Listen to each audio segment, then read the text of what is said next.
홍문수 황재경의 판도라 박스. 어서 오십시오, 통장님. 반갑습니다, 반장님. 한 주 동안 반가웠습니다. 예. 오래간만에 보니까 또 오늘은 아파트 익산의 아파트와 관련돼서 내용을 좀 구성을 해볼 건데, 익산이 지금 인구 유출이 지금 급감을 하고 있어요. 이제 급감하게 된 요인이 여러 가지 있겠지만 1위로 직업을 선택을 했고 2위로 주택을 꼽았어요. 그 정도로 주택 시장이 불안정하다 보니까 인구가 유출이 심하다는 건데, 아마 올해 안으로 28만이 깨질 거라고 보고 있는 거죠. 예, 맞습니다. 그 감소세가 폭이 점점 더 늘어나는 형태로 그런 경향을 보이기 때문에 28만 붕괴가 거의 기정사실인 걸로. 저는 개인적으로 익산시의 아파트 가격이 전주하고 거의 동일시, 동일대의 가격이 형성된 것이 이해할 수가 없습니다. 그 요인으로 물량 공급을 제때 못했다라고 하는 게 이쪽 업계 관계자들의 대부분의 의견이거든요. 사실상 수년간 익산시가 아파트 물량을 공급을 못했어요. 맞죠? 맞습니다. 민간 기업이 익산에 진출을 해서 일반 분양 아파트를, 신규 아파트를 공급을 했어야 되는데, 거의 LH에 해당하는 주공 아파트의 주공 아파트 공급에 너무 치중하지 않았느냐, 이런 부분 때문에 작년에 저희 시청에서 기획행정국의 브리핑이 있을 때 인구 감소 요인으로 신규 아파트 분양이 너무나 부족해서 유출이 됐다라는 공식적인 그런 발표도 있었습니다. 그러니까 말이죠. 그래서 인구 유출에 혁혁한 이 공을 세운 것은 행정이었다. 결과적으로 시장을 예측하지 못하고 아파트 공급에 너무 소홀히 하면서 도시계획 자체가 너무 질서요연하게 하지 못했다라고 하는 게 지금 현재 결과적으로 지금 나온 것 같아요. 그래서 이제 부랴부랴 익산시가 이제 아파트를 시장에 내놓겠다 해서 지금 공급을 좀 확대를 하고 있는데, 그 중에 이제 익산시에서 이제 추진 중인 사업 중에 재건축 사업이 있고, 지역주택조합 방식으로 진행되는 사업이 있고, 그리고 또 민간공원 특례 사업으로 진행되는 사업, 그다음에 협동조합 방식, 그리고 또 시공사가 자체적으로 시행을 해서 아파트를 공급을 하고 있는데, 향후 몇 년 안에 이 공급이 시장에 과다하게 쏟아질 것이다라고 우려를 하고 있죠. 또 거기다가 또 아파트가 이렇게 쏟아지게 되면 부작용도 만만치 않을 거란 말이죠. 아파트 가격에 일단 크게 문제로 대두될 수 있고요. 이 부분에 대해서 오늘 짚어볼 건데, 그 중에 재건축 사업이 지금 진행 중에 있고, 지역주택도 진행 중인데, 오늘은 어떻게 민간공원 한번 따져볼까요? 아니면 어떻게 할까요? 예, 지금 가장 짧은 시간에 아파트를 고품격의 아파트, 그 다음에 중가, 저가의, 그 다음에 일반 분양과 임대 아파트가 고르게 공급될 수 있는 게 민간 특례 사업입니다. 민간 특례 사업은 고온 녹지 지역에 대한 헌법재판소의 불합치 판정에 의해서 지난 6월 말 기준으로 일몰제라는 것을 적용을 하게 되어서 각 지자체가 2017년도, 2016년도 경부터 시행을 했고, 익산시는 2017년도 후반기에 본격적으로 시작을 했습니다. 그래서 무인공원, 마동공원, 수도산공원, 팔봉 1지역, 팔봉공원 1지역, 그 다음에 소라산공원 이렇게 돼 있는데, 이제 모인하고 마동, 수도산, 팔봉 1지역은 이미 토지비에 대한 그 예치를 익산시에다가 했고, 그다음에 이제 소라산 같은 경우에는 그 특이성 때문에 국토부에서 직접 그 LH를 통해서 민간 특례 사업을 현재 진행을 하고 있습니다.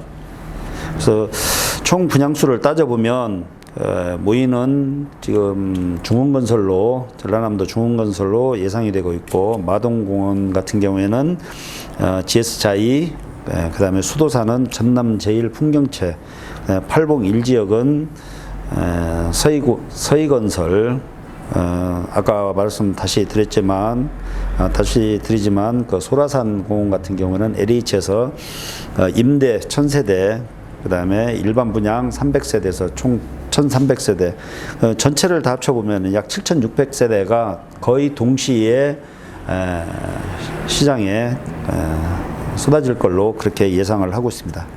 박각다시 가시네요. 뭐 전문가 다 알고 있는 건데 뭐. 전문가 수준인데. 네. 근데 이제 전문가 따로 무슨 소용 없을 것 같아요. 그래서 이 민간 특례 사업이라는 것은 국가가 해결하지 못하고 결국에는 지자체 예산 부족으로 인해서 못하는 사업을 실질적인 그 공원 지역이 현재는 그 익산시의 허파 역할을 못하고 있습니다. 못하고 있어서 이 부분에 대해서 그 민간에게 투자를 받아서 대신 개발하는, 그래서 공원 지역을 약 70%를 그 공원으로 만들어서 기부 체납을 받고 나머지 30% 정도를 이제 공동주택 단지로 개발을 해서 수익을 내서 시행사나 시공사가 이 사업을 마무리하는 그런 제도입니다. 그러니까요. 이 민간공원 특례 사업으로 부득이하게 사유재산임에도 불구하고 현재 공원 부지를 네. 개발을 익산시가 자체적으로 개발을 해서 네. 자체적으로 하는 거 아니죠? 민간 기업을 들여서 개발을 해갖고 네. 이걸 시민한테 돌려주겠다라고 네. 하는 거거든요. 근데 이게 요즘에 좀 찬반 논란이 있기는 해요. 예. 사유재산에 지금까지 개발이라든지 개인 사유재산에 대해서 충분하게 행사를 하지 못했는데 이제 와가지고 네. 일물제가 이제 거의 이제 시작됐잖아요 이제. 근데 일물제에 맞춰가지고 개인 사유재산에 대해서 제한을 이때까지 해놓고서 지금 이제 와서 이제 개발을 하겠다라고 하는 거는 좀 너무 지나친 행정의 간섭이 아니냐 뭐 이런 얘기도 있고 해요. 그런데 이게 공원 그 지역이라고 하는 것은 이 일몰제가 해지가 된다고 해서 그 1종이나 2종 뭐 이런 부분으로 그 대지나 이런 부분으로 변경되는 것은 결코 아닙니다. 어차피 녹지 지역으로 묶는 것이고 또 앞으로도 계속 상당수의 그런 그 부작용이 그 제한에 대한 부작용이 있을 것이다.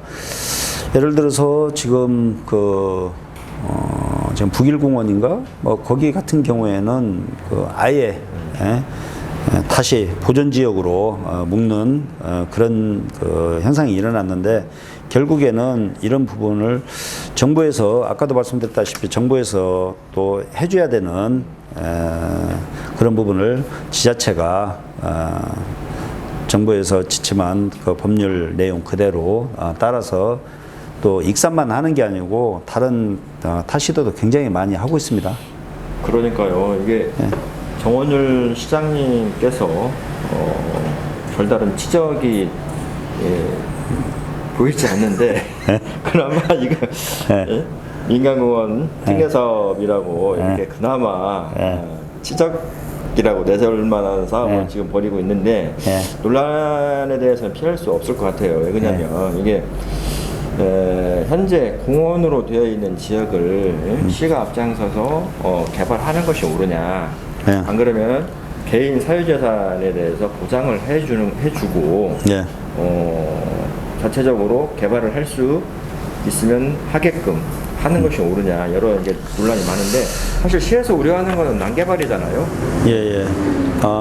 그래서 이런 이 사업에 대해서 정말로 끝까지 잘 지혜롭고 또 합리적으로 개발을 한다면 뜻하지 않는 익산 시내에 그 허파 역할을 할 수 있는 녹색 지역이 생길 것이다. 그렇게 그 긍정적인 그런 부분이 상당히 많이 대두되고 있습니다. 저도 개인적으로 민간공원 특례 사업 같은 경우에는 정원일 시장님이 잘하고 있다. 네. 100점은 아니더라도 네. 한 60점 정도 장난하는 아니지만 아니 다른 것을 워낙에 못하니까 그나마 이 점수를 후하게 줬는데 60점이다 라고 하는 건데 그나마 민간공원 특례 사업 같은 경우에는 민자를 끌어들여서 하는 사업이긴 하지만 그래도 어쩔 수 없는 선택이 아니냐라는 생각이 들어요. 지금 지방 같은 경우에는 특히 더 지금 서울은 그 강남 불패라고 해가지고 뭐 여당 야당 할 것 없이 그 아파트를 한 채만 가지고 있어도 어떻게 보면 공격의 대상이 되고 정부 정책에 반하는 서민들의 그 생각을 갉아먹는 그런 아주 좋지 않은 것으로 지금 돼 있는데 지방 같은 경우에는 저희들이 몇 군데 확인을 해보니까 코로나로 인해 가지고 이런 사업들도 조차도 사업안의 시행사나 시공사 이런 그 업체들이 고민을 하고 있다. 또 저희들이 제가 이게 간단하게 확인한 바에 의하면 지금 익산도 그래서 팔봉 2지역 같은 경우에도 스스로 사업권을 포기를 했고 그것은 뭐 수익이 나느냐 안 나느냐 하는 그런 구조도 돼 있었겠지만 팔봉 2지역은 아주 좋은 장소라고 돼 있었어도 결국에는 포기를 했습니다. 그러니까요. 지금 현재 익산시가 아파트 평당 1,000만 원 시대는 이미 도래했단 말이죠. 네. 근데 향후에 몇천 세대가 이제 수천 세대죠. 네. 시장에 물량으로 쏟아져 나오게 되면 아파트 가격은 여기서 자체적으로 조정이 될 거로 보이는데 익산시가 계속 그 아파트 평당 가격에 대해서 계속 관여를 한단 말이에요. 분양가? 네, 분양가에 대해서. 그러면 이게 관여가 제대로 될 것이냐, 안 그러면 이 업무에 발목만 잡을 것이냐라고 하는 거 논란이 있어요. 근데 이게 사실 저 개인적으로 보더라도 현재 가격이 높게 형성이 됐다면 물량으로 쏟아내서 가격을 조절하는 것도 한 방법이긴 한데 행정이 지나치게 나서서 여기 분양가에 손을 댄다면 오히려 부작용만 더 초래하지 않을까. 왜 그러냐면 이 변칙이라는 게 많이 나오잖아요. 이 정상적인 방법으로 시공사가 물량을 내놓는 것이 아니고 변칙적인 방법을 쓴단 말이죠. 그렇게 되면 소비자가 피해를 볼 수도 있고 하는 부작용이 우려가 되니까 이 부분에 대해서는 조금 한번 짚고 넘어가는 것도 나쁘지 않을 것 같은데. 분양가에 대해서는 시장 논리에 맡겨야 된다는 게 그 대체적인 여론입니다. 분양가를 진짜요? 진짜. 혼자만의 생각이 아니고. 아니요, 진짜요. 특히 그 과거 뭐 과거 정권에까지 얘기하고 싶지는 않지만 노무현 정권이 스스로 그 국민들에게 어떻게 보면 실망을 가장 주었다는 게 부동산 정책을 잘못한 것이다라고 그렇게 이야기를 하는데 그거는 시장 논리에 의해서 공급 부분을 많이 생각을 하고 그리고 노무현 대통령 때도 노무현 대통령 때지만 지금이 그때보다 더 하는 것 같아요.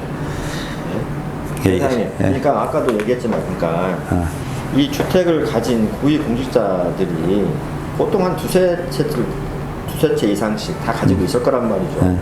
이 사람들이 아파트 정책을 만드니 어떻게 이 아파트 이 부동산 가격에 이게 자꾸 찍었냐고. 그러니까 김두관 의원이 그때 두 채 이상 가진 이 고위공직자는 그 직을 그 직에 두지 말아야 한다는 쪽으로 패북을 올렸더라고요. 저는 그게 100% 공감하는데. 우리 동네 뭐 의원님도 가지고 있어. 그리고 익산에는 집이 없는 걸로 알고 있지. 옥수동 아파트. 15억. 부럽습니다. 그래서 시장 논리에 맞게 된다는 것하고 또 시장에 이번에 물량을 쏟아내는 그 시행사 기업 쪽은 분양에 대한 리스크가 있기 때문에 분양가 제한을 푼다고 하더라도 이 사람들이 2천만 원, 3천만 원에 하지는 않거든요. 실제 시장에 맞는 가격을 정해서 하는 거지. 이 사람들도 분양을 해가지고 빨리 털고 나가야 되는데, 아무리 가격을 좀 올려가지고 갖고 있는다 해서 이게 오르냐고. 인구가 팍팍 줄어들고 있는데. 맞습니다. 그러면 인간공원 특례 사업으로 지금 진행하고 있는 여러 공원이 있는데 가장 지금 앞서가는 지역이 어느 지역인지 그리고 어떻게 소비자는 아파트를 선택하는 것이 올바른지에 대해서 짚어보고 마무리하도록 하시죠. 첫째 먼저 나온 데가 모인공원, 그 다음에 마동, 수도산, 팔봉 1지역인데 저희들이 한번 각 부서나 그런 관계자들에게 확인을 해보면 그래도 그 중에 마동공원이 가장 적극적이다. 그리고 그 회사의 고위 임원까지 내려와서 명품 아파트를 짓겠다. 공원도 명품화를 시키겠다. 여기 체육 시설도 좋다고 하더구만 보니까요. 돈 있으면 여기 들어가 살아야 돼. 그래? 그래야지. 좋습니다. 그러면은 그러면 그 소비자는 아파트를 선택을 할 때 어떤 거에 주안점을 두거나 조심해야 할 부분에 대해서 이게 모인 마동 수도산이 민간 특례 사업에 대해서는 사실상 지자체가 그 행정에 굉장히 깊이 개입을 하고 있거든요. 예를 들어서 토지 비용 그것을 예납을 해라고 해가지고 지금 이미 수백억씩의 돈을 익산시에 예치를 했고, 그 다음에 지금 현재 감정가가 아마 감정 그 결과가 보상 감정 결과가 조만간에 나온다고 그래요. 나오면은 이제 협의 매수를 시작으로 해서 모든 것을 진행을 하고 있습니다. 결국에는 이게 협의가 제대로 되지 않으면 일부는 그 강제 수용 절차에 가지 않겠느냐 그렇게 보고 있습니다. 그러니까 이런 부분도 이 사업에 대해서 토지를 가지고 계신 분들은 그 익산시청 도시전략사업과 거기로 문의를 하시는 게 가장 정확하고, 외부에서 부동산이다, 무슨 법무법인이다 이런 데서 얘기하는 것도 중요하지만 첫째는 익산 시민을 위한 행정을 하는 그 익산시청에다가 관련 과인 아까 말씀드렸던 도시전략사업과 본청 1층 우측에 있습니다. 거기를 방문하셔가지고 토지 재산권 행사에 대해서 의문점이 있으신 분들은 거기서 직접 설명을 들으시는 게 가장 좋다. 그리고 이 부분 민간 특례 사업 이 부분은 시에서 직접적으로 직간접적으로 개입을 하고 있기 때문에 분양이라든가 어떤 절차 이런 부분도 소비자들도 여기다가 확인을 하는 게 가장 좋을 것이다 이렇게 생각합니다. 위치라든가 이런 것을 잘 모르거든요. 공원이 너무나 넓고 길고 그렇기 때문에 어느 위치로 들어가겠냐 이것에 따라서 소비자들의 그 생활이 편리하느냐 안 편리하느냐 이런 부분도 있습니다. 그래요? 네. 잘 알겠습니다. 오늘 방송으로 그나마 익산 지역에서 벌어지고 있는 아파트 관련 사업들에 대해서, 그리고 소비자들이 아파트를 선택하는데 좋은 선택의 기준점이 됐으면 좋겠다 하는 생각이 듭니다. 오늘 말씀 고맙습니다. 이만 줄이시죠. 예, 감사합니다. 감사합니다. 네.